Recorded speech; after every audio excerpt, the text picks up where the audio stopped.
अखिलेश यादव, माननीय अखिलेश यादव, मुलायम सिंह यादव जी, माननीय मुलायम सिंह नेताजी, माननीय मुलायम सिंह यादव नेताजी, डॉक्टर नवल किशोर यादव जी, नवल किशोर यादव जी, समाजवादी पार्टी, माननीय अखिलेश यादव जी, समस्त ग्रामवासियों को व क्षेत्रवासियों से मैं एक विशेष सूचना देना चाहता हूँ। माननीय डॉक्टर साहब ने मुझे सूचना है टाइम दी, टाइम मेरे पास कम था, वरना मेरे पास तो डॉक्टर साहब के वेलकम के लिए मैंने बैंड तैयार किया था। इसके लिए माननीय डॉक्टर साहब से मैं करवत क्षमा चाहता हूँ और समस्त ग्रामवासियों से भी मैं क्षमा चाहता हूँ कि मैंने वेलकम डॉक्टर साहब का जिस तरीके से पहली बार मेरे गाँव में आगमन हुआ है और मैंने स्वागत इनका नहीं करता, उसके लिए हमेशा हमेशा के लिए मुझे खेद रहे। माननीय डॉक्टर नवल किशोर यादव जी, समाजवादी पार्टी, माननीय नेताजी, एक बार जोर से बोलो माननीय नेताजी, माननीय नेताजी। इसी के साथ माननीय आदरणीय सोहन सिंह बाबा जी से मैं करवत अनुरोध करूंगा कि सामने आए और माननीय डॉक्टर जी का माल्यार्पण कर स्वागत करें।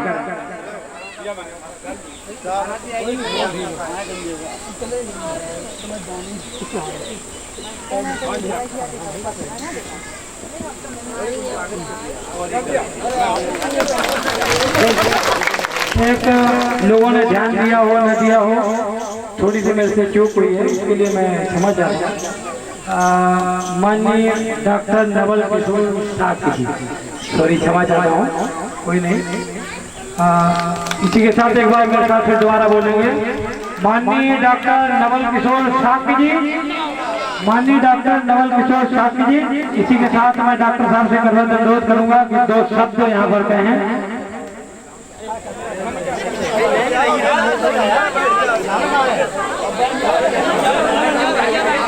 थोड़ी शांति बनाए रखें भैया, जो लोग खड़े हैं वो बैठ जाएं तो ज्यादा अच्छा रहेगा।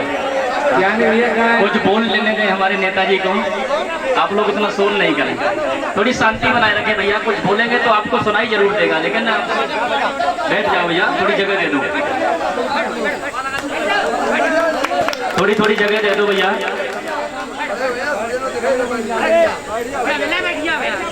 ज्यादा लोग खड़े हुए शोभा नहीं देते हैं भगवान के दरबार में, बैठ जाइए भैया।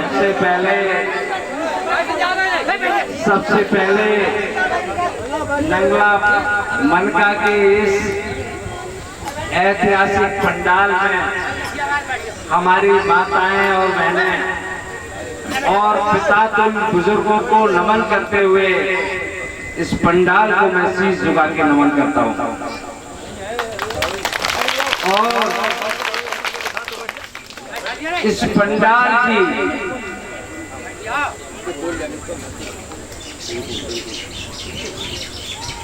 और मुझे बड़ी खुशी हुई जिस चीज के लिए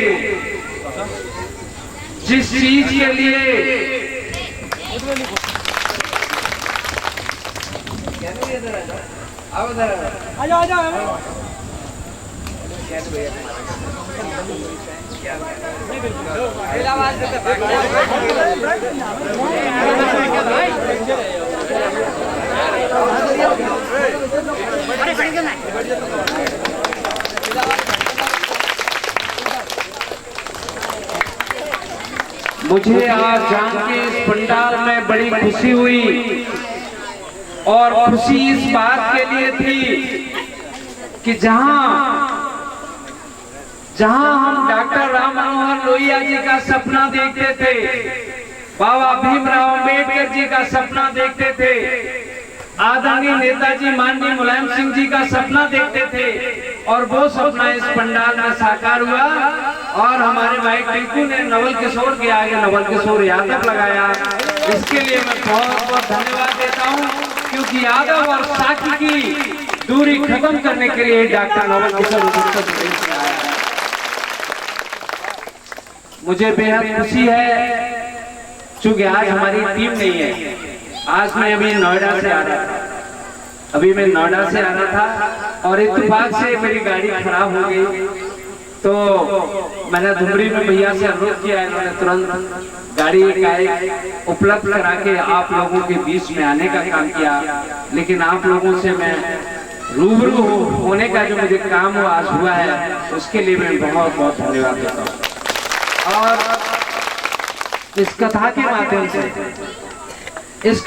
माध्यम से जहां हमारी बहनें, अभी हम देख रहा था, जहां हमारी बहनें बांके बिहारी के रंग में रंगी हुई थी, मैं अनुरोध करना चाहूंगा इस श्रीमद् भगवत कथा के महापंडाल में कि भगवान श्री कृष्ण का जन्म, जहां भगवान श्री कृष्ण का जन्म जेल में हुआ था, और भगवान श्री कृष्ण के जन्म से ही वासुदेव जी उन्हें जमुना से कैसे निकाल के लेके गए थे। आज पूरे उत्तर प्रदेश में कन्हैया जी के अवतार, जैसे उस युग में कन्हैया जी ने इस युग को आगे चलाने का काम किया था, इस युग में कन्हैया जी के अवतार आदरणीय अखिलेश यादव जी इस उत्तर प्रदेश में जो लोग जेल की धमकी देते हैं, उनको बताना चाहता हूँ कि कन्हैया जी का जन्म तो जेल में ही हुआ था। जिसका जन्म ही जेल में हो, वो जेल में जाने से कहां घबरा जाएगा। मैं कहना चाह रहा हूं, मेरा मकसद, चूंकि ये गांव अपने शिवपुरा के नजदीक है, लेकिन लोकसभा फर्रुखाबाद में आता है। मैं इस गांव से भी आपकी आवाज सुन लूंगा, मैं शिवपुरा से आपकी आवाज सुन लूंगा, लेकिन मैं कायमगंज में रहकर भी आप लोगों के मान और सम्मान को बढ़ाने का काम करूंगा। आज हम देख रहे हैं, आज हमारे बच्चों का भविष्य कहां हो गया।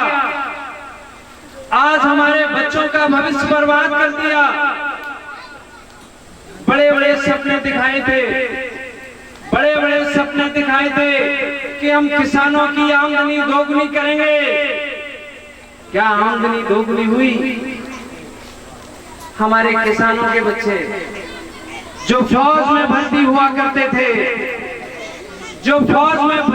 करके इस देश की सेवा करते थे, अपने घर परिवार का, माँ बाप का नाम आगे बढ़ाने का करते थे, उनको भी 4 साल की अग्निवीर योजना देकर इस पूरे उत्तर प्रदेश नहीं, पूरे भारत देश के तमाम पिछड़े किसानों सबको भारतीय जनता पार्टी के लोगों ने अनादर करने का काम किया। मैं याद दिलाना चाहता हूं और बताना चाहता हूं, इस भगवत कथा के माध्यम से आपको मालूम होना चाहिए। आज शायद मैं जो आपके सामने खड़ा हूं, इसमें 2 लोगों का सबसे बड़ा योगदान है, और मेरे ऊपर एक तरह से कर्ज है बाबा भीमराव अम्बेडकर का, जिन्होंने इतना बेहतरीन संविधान बनाया, और दूसरा कर्ज आदरणीय नेताजी माननीय मुलायम सिंह यादव जी का, जिन्होंने अकेले उत्तर प्रदेश नहीं, पूरे भारत देश में, जब आदरणीय नेताजी थे तो पूरे भारत देश में मंडल कमीशन की सिफारिश इस भारत देश में लागू करने का काम कराया।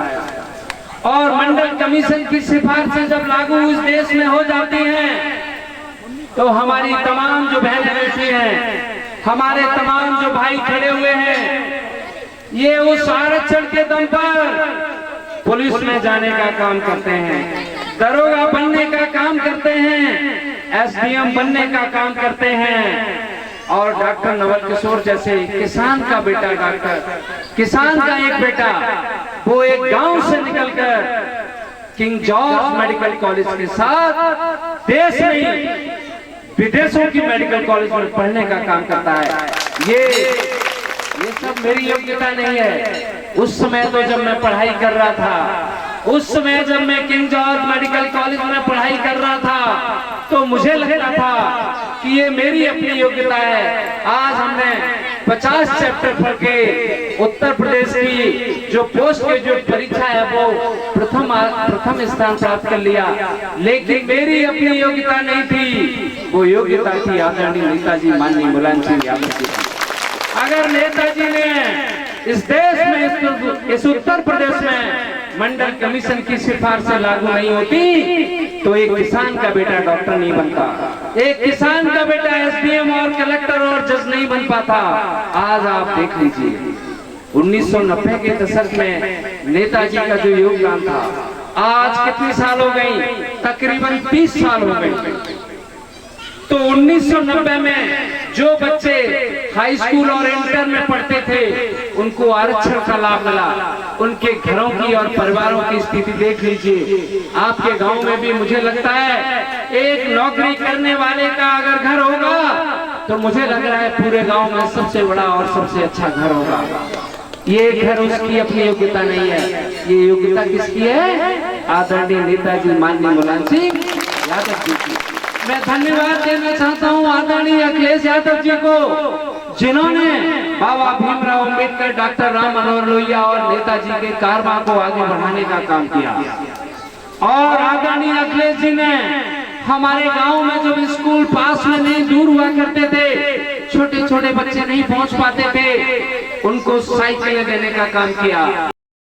और जो बच्चे हाई स्कूल और इंटर में हो जाते थे उनको महानगरों जैसी शिक्षा गांव में लें, इसलिए उनको लैपटॉप और कंप्यूटर देने का आदरणीय अखिलेश जी ने काम किया।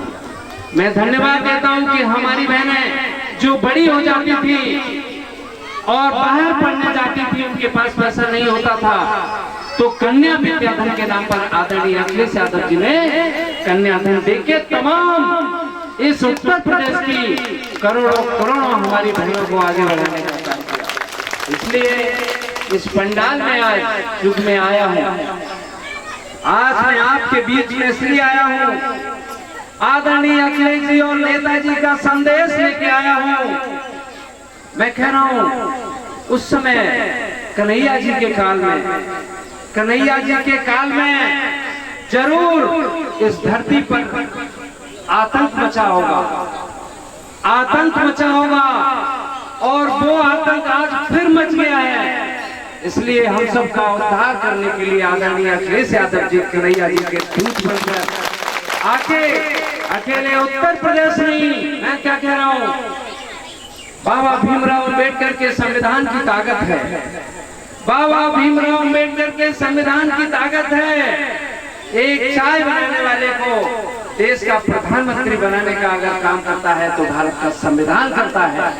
तो हमारे आदरणीय अखिलेश यादव जी वो तो मुख्यमंत्री रहे हैं, वो इस देश के प्रधानमंत्री क्यों नहीं बन सकते? बन सकते या नहीं? मैं बताना चाहता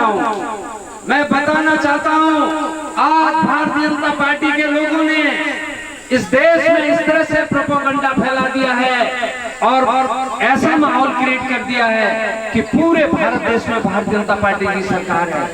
जबकि मैं बताना चाह रहा हूं आज भारत देश में तकरीबन 15 से 16 राज्य हैं जहां पर भारतीय जनता पार्टी की सरकार नहीं है। आपको गिनाना अगर चालू कर दो तो सुन लो, दिल्ली देख लो, पंजाब देख लो, हिमाचल देख लो, बिहार देख लो, झारखंड देख लो, उड़ीसा देख लो, नीचे चले जाओ, आंध्रा, तमिलनाडु, केरला और अभी कर्नाटका, तकरीबन 15 ऐसे देश हैं जहां भारतीय जनता पार्टी की सरकार नहीं है। सबका नाव के रूप में, नाव कमान के रूप में आए और हम सबका उद्धार करके इस भारत देश का जो लोकतंत्र है, जो संविधान है, जो हमारे पुरखों ने बनाया, उसको बचाने का काम करना। मैं बहुत बहुत धन्यवाद दूंगा यहाँ के आयोजकों को जिन्होंने इतना बेहतरीन श्रीमद् भगवत महापुराण कथा का आयोजन किया है।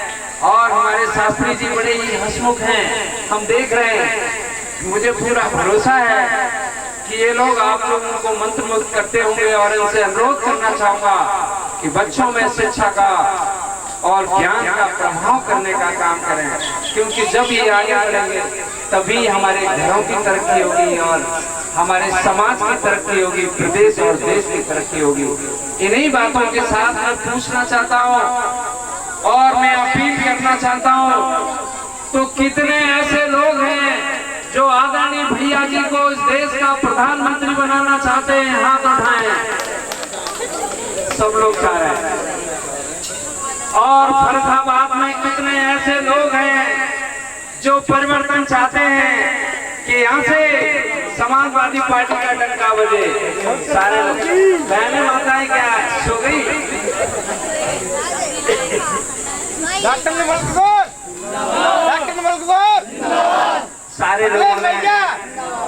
सारे लोगों ने मन बना लिया है। मैं बताना चाह रहा हूँ और आप समझने का दौर है। मैं काफी हद तक आप लोगों में अपना संदेश पहुंचाने का मेरा मकसद है वो फूल सॉल्व हो गया है।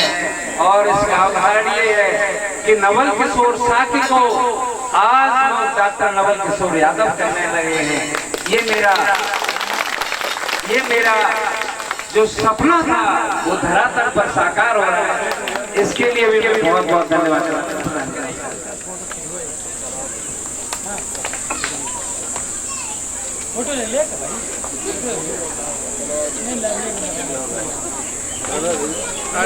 अपनी बात को विराम करने से पहले बहुत सारे लोग लग रहे हैं मुझे नहीं जानते हो। कितने लोग मुझे नहीं जानते हैं? नाम से तो जानते होंगे, सब जानते हैं। एक बस मैं ये बताना चाह रहा हूँ, मैं चाहता तो लखनऊ और देश और विदेश के मेडिकल कॉलेजों में रह के मैं अपनी जिंदगी शानों और शौकत से जी सकता था, लेकिन सही मायने में आज आप लोगों के बीच में आने का मेरा मकसद है जैसे बाबा भीमराव अम्बेडकर और आदरणीय नेताजी के आशीर्वाद से मैं डॉक्टर बन गया।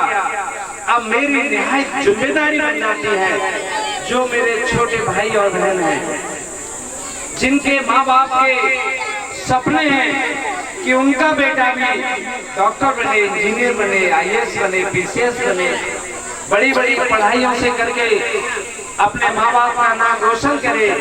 इसके लिए मैं संघर्ष के रूप में आप लोग के बीच में आया और उसी के चलते मैंने किंग जॉर्ज मेडिकल कॉलेज और दूसरे मेडिकल कॉलेज जहां पर मैं प्रोफेसर था, वहां से नौकरी से त्याग पत्र देके मैं कायमगंज के हॉस्पिटल में आप लोगों की लगातार 10 से 12 सालों से सेवा कर रहा हूं। मेरे अस्पताल में चाहे कायमगंज के या लखनऊ के, मैं दावे से कह सकता हूं कोई भी आया होगा और उसने कहा होगा कि डॉक्टर साहब हमें फलाने प्रधान जी ने भेजा है, यार हमारे पास पैसा नहीं है, मेरे दोनों अस्पताल से आज तक कभी भी कोई भी मरीज वापस नहीं आया होगा। और मैं बड़े गर्व से कह सकता हूं मैंने दोनों हॉस्पिटलों में अपने लखनऊ के या कायमगंज के आज तक किसी से भी देखने की आज तक मैंने ओपीडी की कोई भी फीस नहीं ली, क्योंकि आप सब मेरे